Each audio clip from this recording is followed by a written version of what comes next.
नमस्कार, मी वंदनाच pure veg किचनमध्ये तुम्हा सर्वांचं मनापासून स्वागत आहे।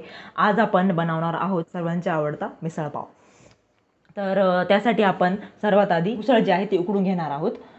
उकडण्यासाठीचं साहित्य आहे उसळ पाव किलो, 1 पिंच हिंग, पाव चमचा मीठ, पाव चमचा हळद। आता हे आपण कुकरला लावून घेणार आहोत। साधारण 1 ते 1.5 तांब्या पाणी टाकून आपण कुकरमध्ये उकडून घेणार आहोत। आता सर्वात आधी उसळ, नंतर 1 पिंच हिंग, पाव चमचा हळद आणि पाव चमचा मीठ आणि साधारण 1 ते 1.5 तांब्या पाणी, 1.5 तांब्या पाणी लागतं त्याला। उसळ आपण 2 शिट्ट्या देऊन कुकरला उकडून घेणार आहोत। 2च शिट्ट्या घ्यायच्या, 2 पेक्षा जास्त शिट्ट्या घेऊ नका, नाहीतर ती जास्त शिजते। आता आपण मिसळला चांगल्या प्रकारे तर्री येण्यासाठी छान वाटण बनवून घेणार आहोत। त्यासाठीचं साहित्य आहे 4 टेबलस्पून खोबरे किसलेले बारीक, 2 तेजपानं, अर्धा इंच आलं, साधारण 1 ते 1.5 चमचा सवाई मिसळ मसाला। मी तोच मिसळ मसाला वापरते। हा मिसळ मसाला तुम्ही कोणत्याही ब्रँडचा वापरला तरीही चालेल। नंतर अर्धा चमचा जिरे, 15 ते 20 लसणाच्या पाकळ्या, अर्धा टोमॅटो जाड चॉप केलेला, 1 मध्यम आकाराचा कांदा जाड चॉप केलेला आणि कोथिंबीरीचे दांडे आणि पाव चमचा मीठ। आता हे वाटणाचं साहित्य ते आपण भाजून घेणार आहोत। सर्वप्रथम आपण खोबरं तेल न टाकता भाजून घेणार आहोत। साधारण gas medium to low flame ठेवायचा आहे। खोबरं हलकासा ब्राऊन कलर येईपर्यंत परतून घ्यायचा आहे। आता कढईत साधारण 2 टेबलस्पून आपल्याला तेल टाकून कांदा जो जाड चॉप केलेला आहे तो आपल्याला थोडासा ब्राउनिश होईपर्यंत परतून घ्यायचा आहे। आता या कांद्यातच आपल्याला पाव चमचा मीठ टाकून द्यायचं आहे, म्हणजे कांदा व्यवस्थित आणि पटकन परतून होईल। आता कांद्याला हलकासा ब्राऊन कलर आल्यावर आपल्याला अर्धा टोमॅटो परतायला टाकायचा आहे। आता टोमॅटो थोडासा फ्राय झाला की लगेच आपल्याला 2 तेजपाने टाकून द्यायचे आहे आणि लगेच कोथिंबीरचे दांडे, अर्धा इंच आलं, तसेच 15 ते 20 लसणाच्या पाकळ्या आणि जिरे, हे सगळं आपल्याला मस्त फ्राय करून घ्यायचं त्यामध्ये। आणि फार तर अर्धा मिनिटभर परतायचं आहे आणि लगेचच एका ताटात काढून घ्यायचं आहे। आता हे वाटण थंड होईपर्यंत आपण फोडणीला सुरुवात करूया। मोहरी तडतडून वरती येते म्हणजेच तेल तापलं। अर्धा चमचा मोहरी, अर्धा चमचा जिरे, नंतर 1 मोठा बारीक कट केलेला कांदा, हा कांदा फ्राय करून घ्यायचा आहे। आता या कांद्यामध्ये आपल्याला पाव चमचा मीठ टाकायचं आहे। हे जे चमच्याचं माप सांगितलं आहे ते सगळे टीस्पूनचं माप सांगितले आहे मी। आता कांदा थोडासा तळला गेला आहे आपला आणि हलकासा ब्राऊन पण झाला आहे। या स्टेजला लगेच आपल्याला टोमॅटो टाकून द्यायचं आहे, बारीक गॅसवर ठेवायचं। त्यात आपल्याला कढीपत्ता टाकायचा आहे तळायला। तोपर्यंत आपण आपण वाटून घेणार आहोत मिक्सरला। आता मिक्सरच्या भांड्यामध्ये आपण सर्वप्रथम खोबरं बारीक करून घेणार आहोत। अशा पद्धतीने खोबरं ते वाटून झालं आहे आपलं। आता जे बाकीचं वाटणाचं साहित्य ते सर्व टाकून घ्यायचं आहे। हा जो मसाला आहे आपण टाकतो, हा कोणताही मसाला जो असतो तो जाड असतो आणि तो जेव्हा आपण मिसळ खातो तेव्हा तोंडात येतो, त्यामुळे आपण मिक्सरला बारीक करून घेऊ आधी, म्हणजे तो जेवताना तोंडात येत नाही। अशा पद्धतीने वाटणाची फाईन पेस्ट करून घ्यायची आहे आपल्याला। तोपर्यंत आपला कांदा, टोमॅटो, कढीपत्ता, जिरे मोहरी छान परतून झालेले आहे बारीक गॅसवर आणि त्यात लगेच आपण हे वाटण टाकून द्यायचं आहे।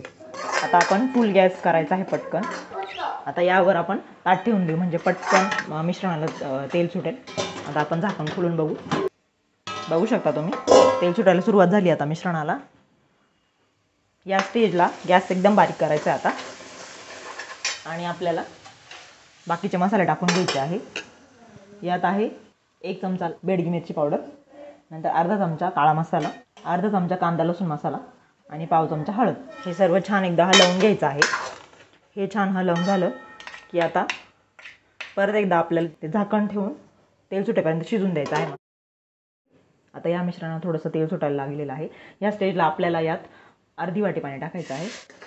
हे अर्धी वाटी पाणी टाकण्याचं कारण असं की हे जे मसाले व्यवस्थित पाणी आणि बाकीच्या मिश्रणामध्ये व्यवस्थित मिक्स झाले पाहिजे म्हणून, आणि त्यामुळे मिसळला चव एकदम छान येते। आता पुन्हा एकदा झाकण ठेवून द्यायचं आहे 1-5 मिनिट। आता आपण वाटणाला किती तेल सुटलं आहे बघूया। आता हे जे वाटण आहे ते पुन्हा एकदा छान हलवून घ्यायचं आहे आणि हलवल्यानंतर लगेचच जी आपण उकडलेली उसळ आहे ती यात टाकून द्यायची आहे। यात थोडासा साधारण अर्धा टीस्पून गूळ टाकू। गूळ टाकण्याचं कारण असं की टोमॅटो आणि कांद्याची चव ती बॅलन्स होते ग्रेव्हीमध्ये। आता साधारण 10 ते 15 मिनिटं छान कमी गॅसवर मस्त उकळून द्यायची आहे मिसळ, म्हणजे आपली मिसळ रेडी होईल। आता यावर पुन्हा एकदा असं अर्धं झाकण ठेवायचं आहे चमच्यामध्ये ठेवून। तोपर्यंत आपण पाव गरम करून घेणार आहोत। आता आपण तव्यावर साजूक तूप किंवा बटर घालून पाव गरम करणार आहोत. अशा पद्धतीने पाव आपण गरम करून घेतलेले आहे. आता मिसळची प्लेट आपली रेडी नाही आहे अजून. त्यामध्ये आपल्याला मिसळ टाकायची आहे. आता आपण मेन स्मोकी फ्लेवर येण्यासाठी कोळसा ज्वान गॅसवर गरम करून घेणार आहोत. तुम्ही बघू शकता एकदम लख्ख गरम झाला आहे.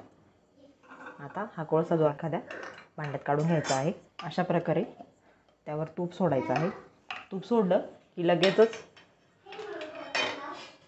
कोळशाचा धूर सुटणार आहे.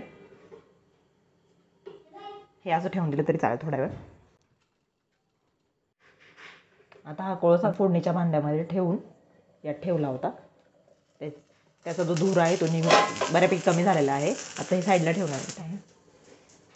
आता बघू आपण मिसळ कशी झाली. बघू शकता तुम्ही मिसळ किती छान तर्री आली आहे. आता आपण मिसळ सुरू करून घेऊ. सर्वात आधी कोरडी उसळ काढून घ्यायची आहे यात. आता यामध्ये काही लोक बटाट्याची भाजी टाकतात. ज्यांना आवडत असते त्याने टाकली तरी चालेल.